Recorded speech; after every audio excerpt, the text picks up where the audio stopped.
Welcome to the third in a series of noon lectures to be sponsored by the Associated Student Speakers Program. We are honored to have as our guest today Mr. John Chancellor. In November of 1964, after covering the national political conventions and the presidential campaign, he was named as NBC's White House correspondent.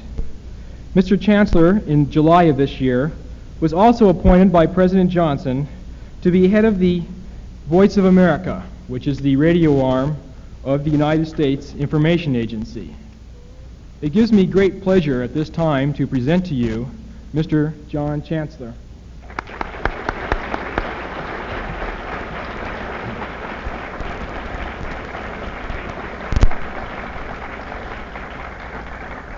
Thank you. Some of you are making me hungry with the sandwiches.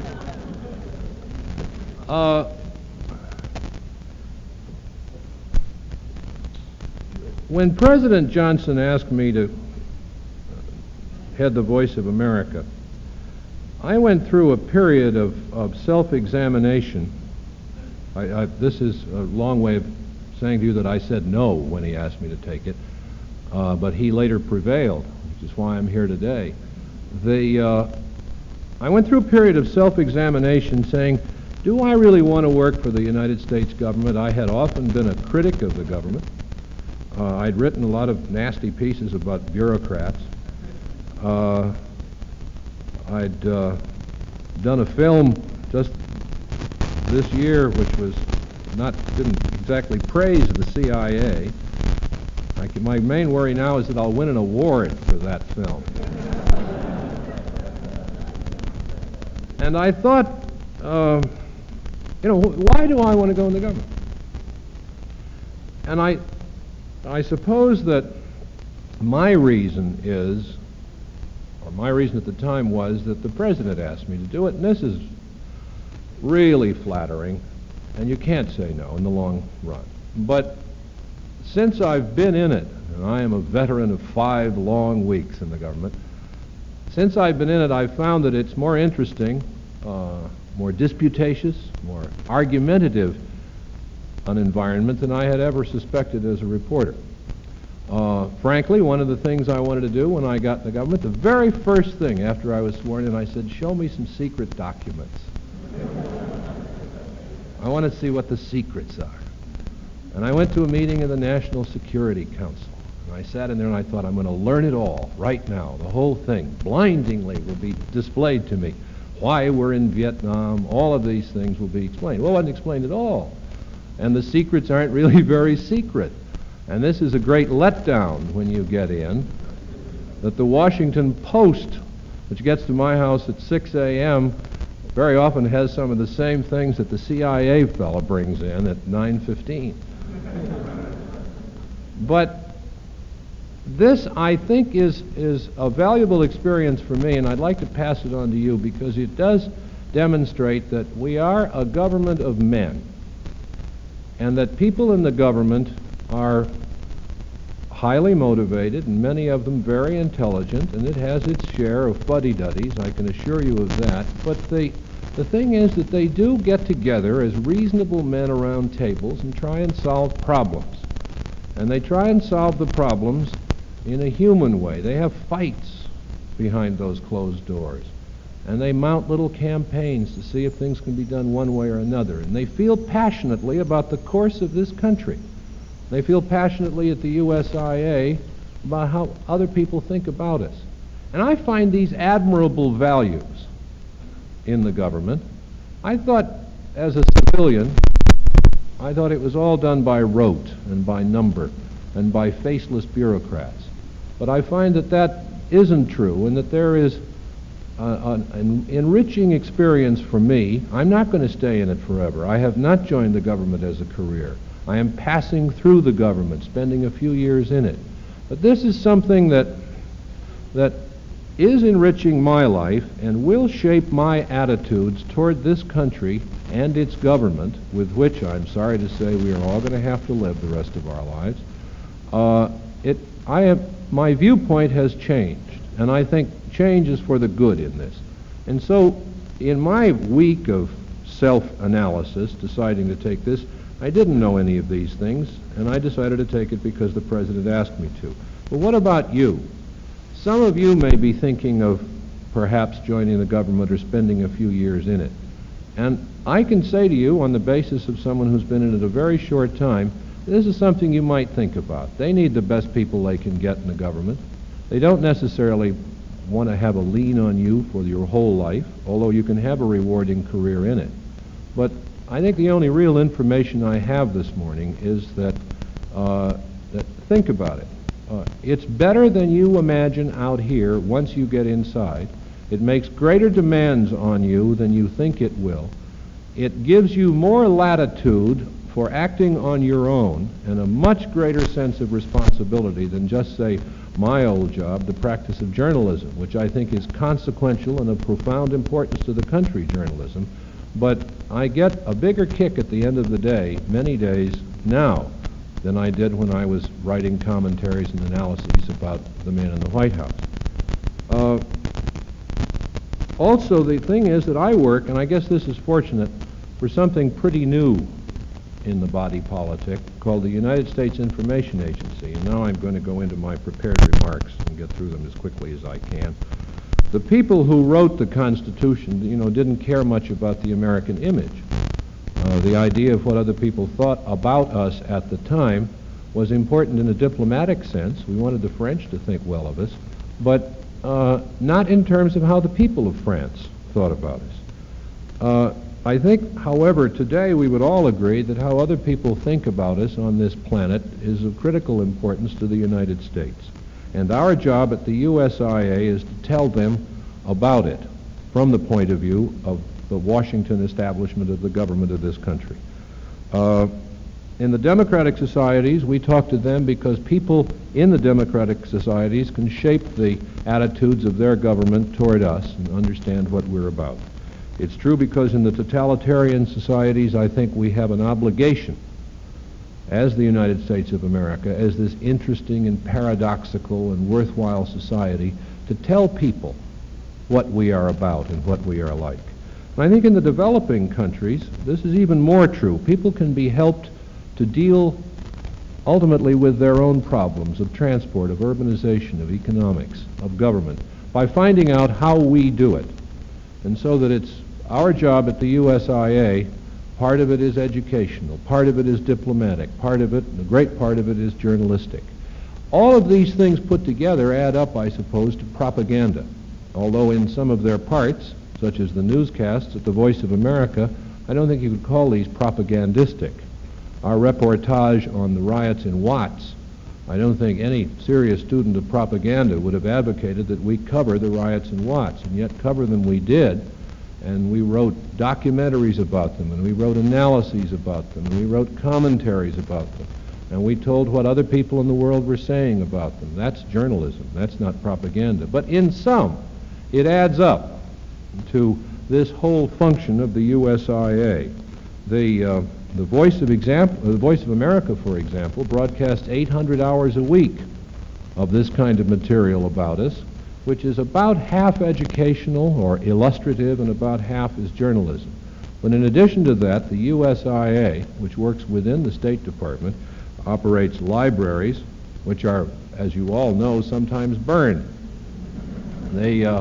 Art Buchwald, the newspaper, we're having, in our office in Washington, we're having the windows repaired on Pennsylvania Avenue, and they took some of the windows out and they put in beaver board or plasterboard or something to cover them up, and Buchwald walked by and he said, "You're getting ready for an attack on the Home Office, huh?" But we operate the libraries and try to protect them if we can.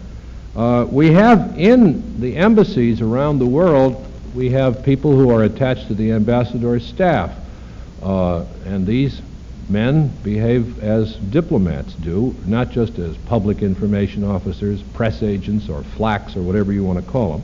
We have cultural affairs officers who deal not in the transmitting to people in the world information about our own arts and literature, educational affairs, and we have information officers who work directly with the press in the various countries, and theirs is indeed an interesting job because they're the ones who very often get out to the little papers in the small towns in any country, or the little radio stations in some countries. We mount exhibitions. The one we've got going now in Moscow is called Architecture USA. And it's a handsome exhibition pointing out not that all Americans live in palaces. This is quite explicitly stated in the exhibition. It says most Americans don't live in houses like this, but this is the best kind of residential and what the opposite of that would be, I don't know, architecture in the United States, public buildings, airports, factories, homes. And these exhibitions draw upon talents of people in the USIA who are kind of architects and designers and color specialists and photographers. We make films.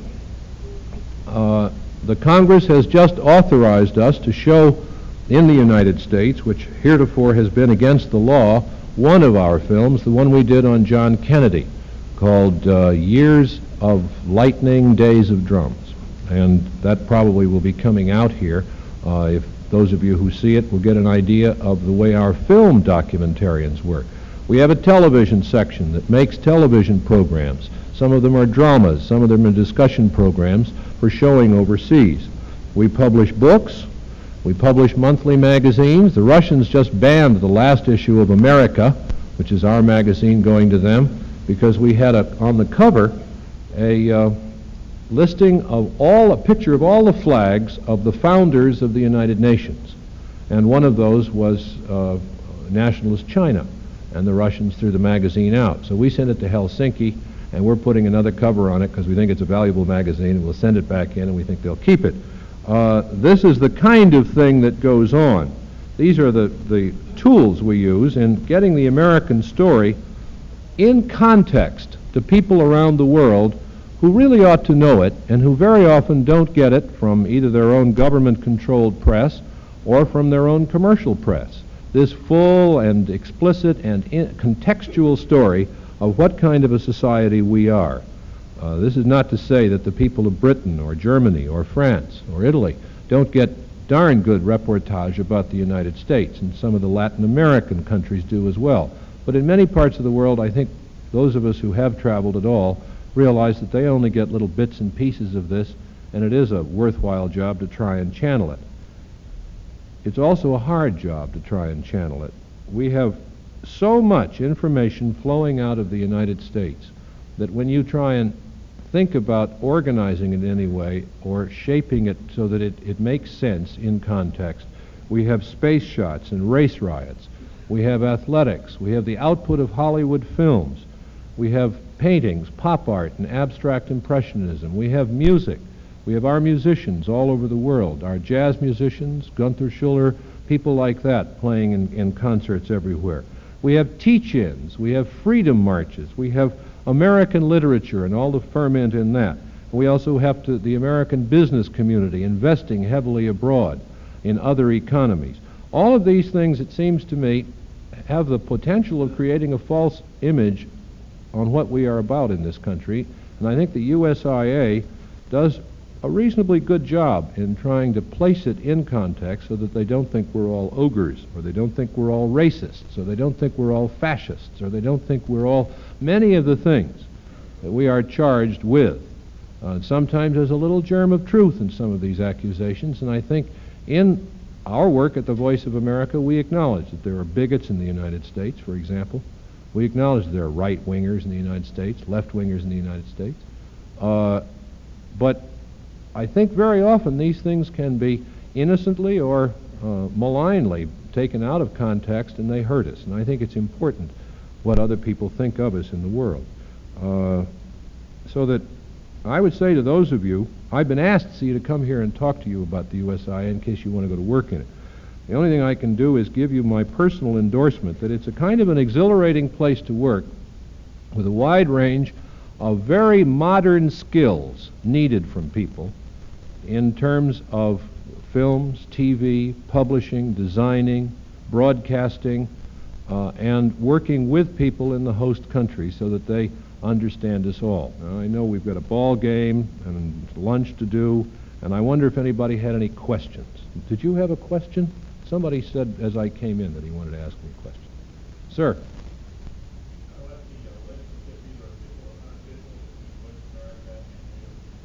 As far as I know, there's no official relationship between the Voice of America and Radio Free Europe. As a correspondent stationed in Europe, I used to go to the RFE offices in Munich and check in and look at their stuff on the bloc in the Soviet Union. It was valuable. When I got into the Voice of America, I asked about this. The answer seems to be that the Radio Free Europe speaks for an opposition to communism in the bloc countries and in the Soviet Union, presuming, it appears, that they, if there were an opposition in the country, it would be making critical statements of the regime. And so RFE, as I understand it, does that, based on the contributions they get from people here. Hold on just a second. The Voice of America is the official voice of the United States government. Therefore, what the Voice says is not in any sense polemical, and not in any sense, we're not trying to pick fights with people. We are not going to the people of the Soviet Union or the East Bloc and saying, your system is wrong, our system is better. It's not, that really I don't see as our function. Our function is to tell them about our system. If they want to compare it with theirs, and they do, that's their affair. Our affair is to present the American story accurately and factually presented, and also at times to present the views of the United States government in a manner in which they will be understood by people around the world. And sometimes this is a general responsibility, but sometimes it gets very specific. And I cite the occasion during the Cuban Missile Crisis, when the White House was using the Voice of America for direct communication with the Kremlin. And Radio Moscow was being similarly used. And so there's a very serious obligation to maintain a broadcasting service of this kind, because sometimes in situations that are a bit dicey, you need a broadcasting service. There's one down here.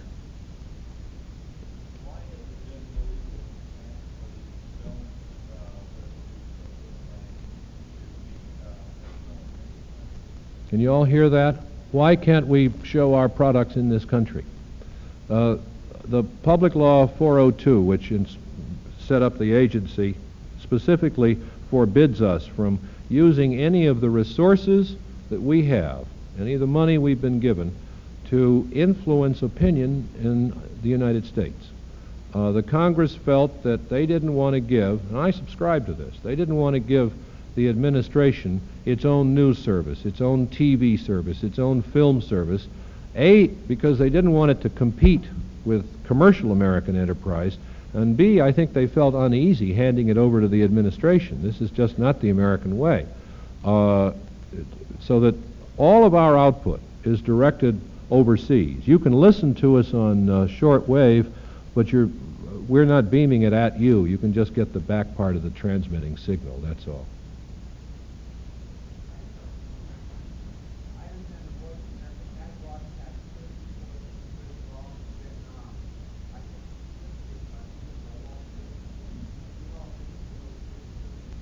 Sure. Yes, what you do is, though, you can't, we were talking about this just a few minutes ago. You have to label it for what it is. You have to say, this is the opinion of Walter Lippmann, and we do that. We also say, this is a speech made by Senator Fulbright, if he's critical of American policies, and we do that. But it cannot be confused with the administration position on things, so that what we do is we don't go and call up Walter Lippmann and have him come over and broadcast. We pick him up out of the newspapers, just as we pick up critical comment on American involvement in various places from newspaper editorials and newspaper columnists and commentators on radio and television. We have to separate that from our function of explaining the position of the United States, because otherwise it would get very confusing for the listener. So we do carry the arguments made against American governmental actions, which is priceless if you think about it in terms of reporting our society. The British do it on the BBC, but I can't think of any other major foreign broadcaster that gets on the air and says, in the United States there is a body of opinion that thinks we shouldn't have landed the Marines in Santo Domingo. I can't imagine that the Russians that Radio Moscow in 1956 was saying there were a number of Soviet citizens who felt they went wrong in Budapest. There were Russians who were, sick about it. But I don't really believe that Radio Moscow did it. We do it, and the British do it, but I think we're the only ones. But consider the marvelous lesson of that, of our reporting dissent within our own society on people who live in all other countries of the world. This is really what we're all about in this country, is that we can have arguments in public, and that they can be reported on our state radio. I'm as proud of that as any aspect of the Voice of America I can think of. Sir?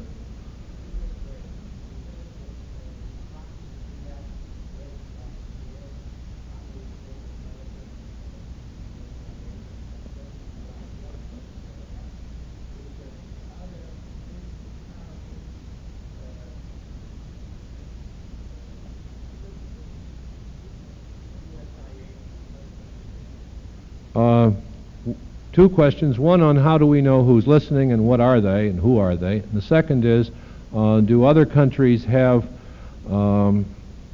USIAs of their own, information agencies of their own? Well, there is a certain reciprocity with the Russians. The Russians, we send exhibits there and they send exhibits here. I'm answering the last part of your question first. We have the Architecture USA exhibition in Moscow now. They have one on children's drawings, I think, which has produced a certain amount of embarrassment with some of them. Their architecture is pretty bad. And they've sent a thing on children's drawings which is playing out here on the West Coast, I think, somewhere.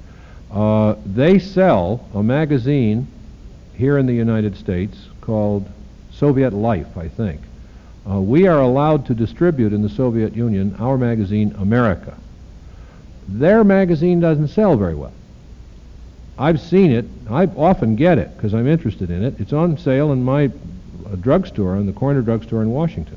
I guess you can get it out here.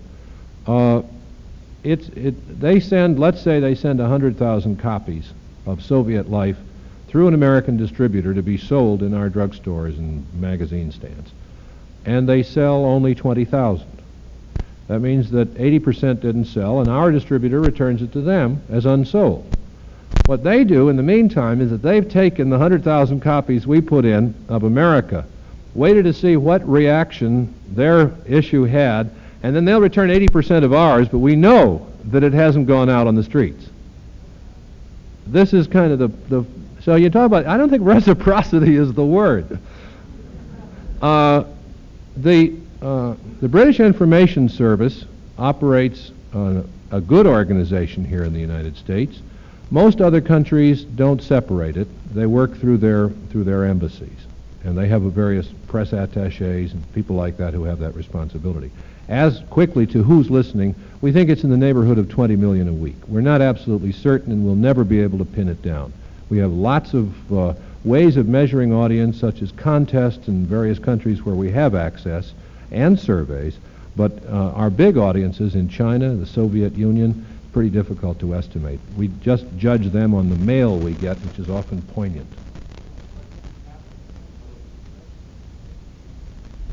Oh, that's my past life. I'm not going to talk about being arrested at conventions. Oh, well, if you want to know, I called their bluff.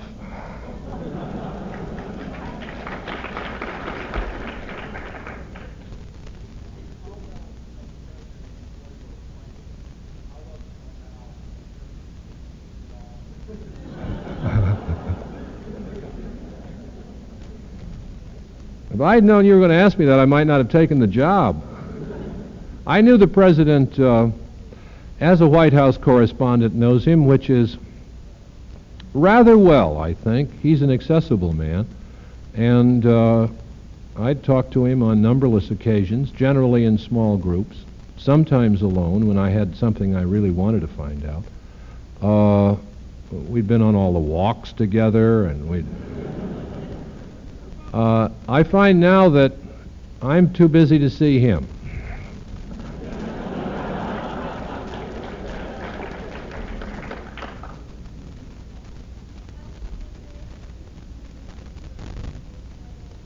No. You can work, we have 10,000 people who work for the, I have this somewhere if you really want to know, but we have large numbers of people who are not American citizens working for us. We have them in our foreign broadcasting operation at the Voice of America in Washington. We have many of them are people who come in under contract for us from other countries. So you don't have to be an American citizen. No. In the back.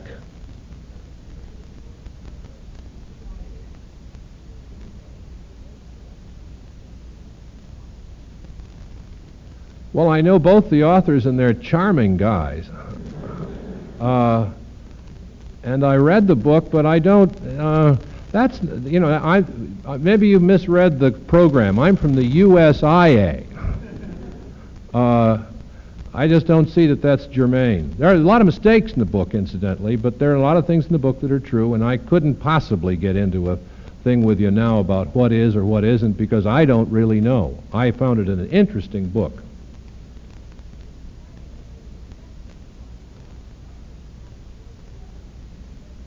Yeah.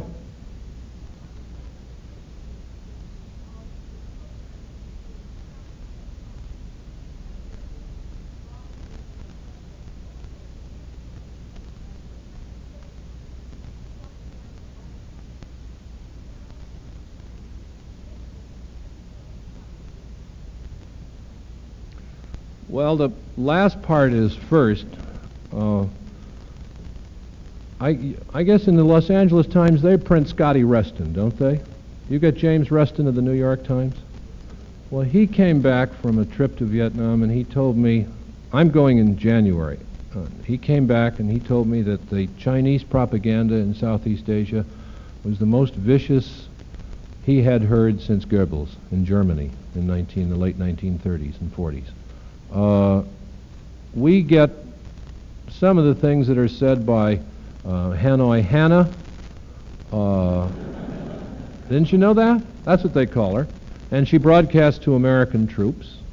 And then there was an American who had been broadcasting for Fidel Castro, and he turned up on Radio Hanoi the other day, talking to the American soldiers. I think his stuff is a little more reasonable sounding. Some of it is just terribly vicious. It's just shocking what they'll put on the air in these tactical operations. And Hanoi Hannah is a tactical operation directed at American troops in Vietnam. The North Vietnamese also have a pretty powerful transmitter somewhere up near Hanoi broadcasting to the South Vietnamese troops.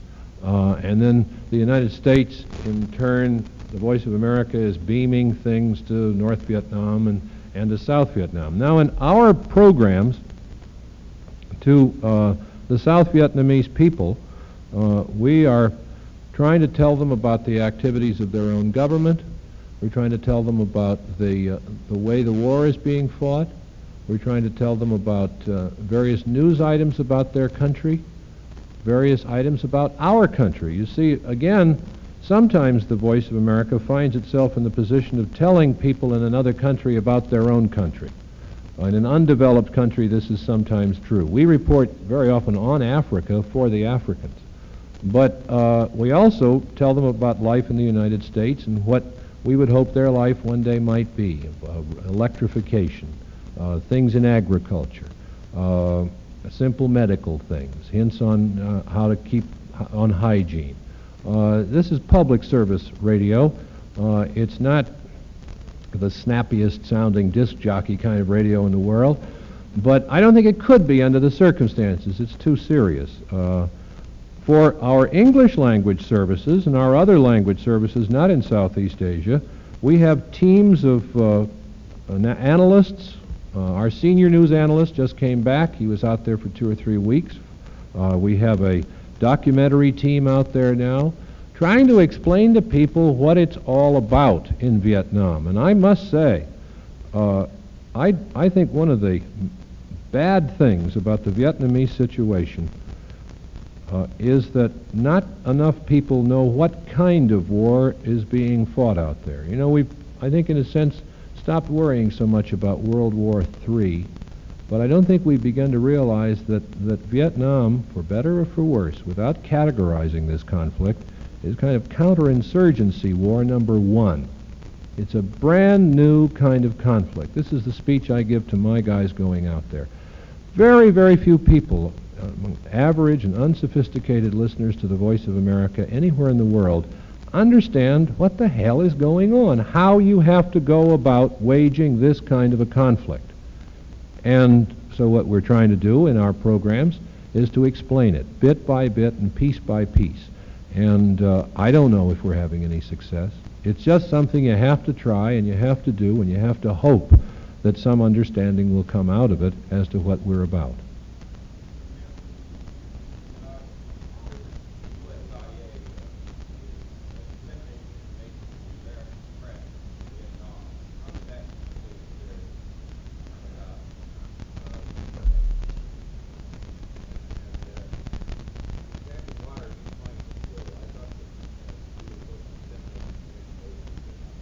I agree. I think it's a good question. I think it happened by accident, and it just grew, and it isn't true anymore. They have fashioned in Vietnam, out of the most bewildering collection of alphabetic agencies, MAC-V, and they've USOM and ComMedia and all of these various things they had out there. See, what the background of this, as far as I know, and remember, I was writing pieces critical about it when it was all going on. The background to it is that the information officer at our embassy in Saigon also has a kind of a secondary role of seeing to it that people in the embassy, who are charged with informing American reporters about things, got together. This is a function that I've used information officers for all over the world. I think that as the number of reporters increased in Vietnam, the USIA people found themselves more and more drawn into this, and better equipped than almost anybody else in the embassy to handle it, because they were information specialists and they knew the needs of reporters. So that my supposition is that this just growed. Now in Saigon, they have rationalized it within the embassy, and they've got something out there called JUSPOW, which is the Joint United States Public Affairs Office, I guess it'd be. And this is out of the USIA hands. This is now part of the embassy's function, which every embassy in the world has. It's a part of its obligation to brief.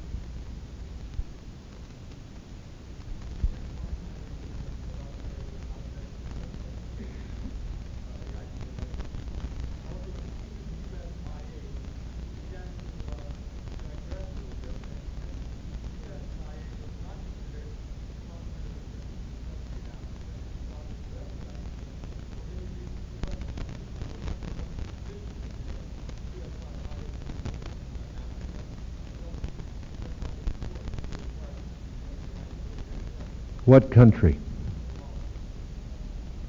I don't know. We may not have a very good rating in Mali. We aren't trying to get secrets out of them. It's hard enough to get overt information in Africa.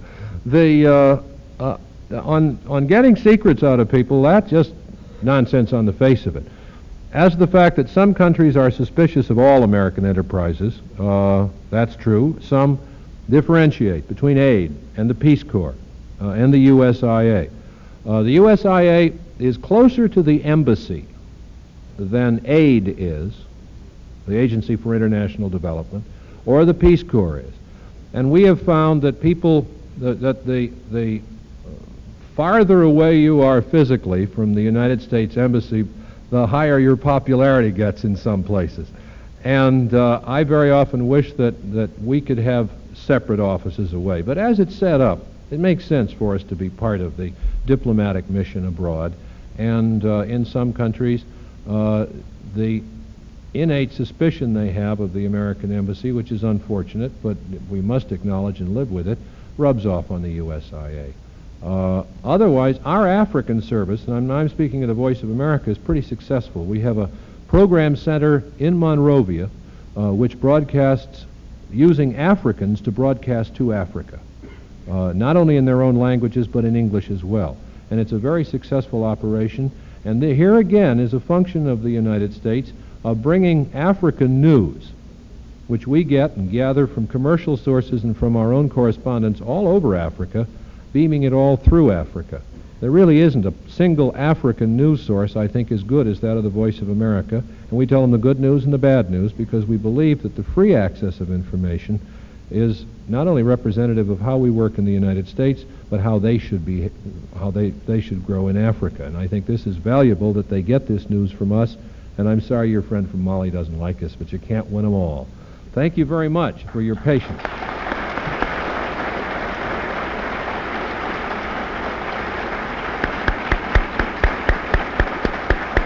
In deference,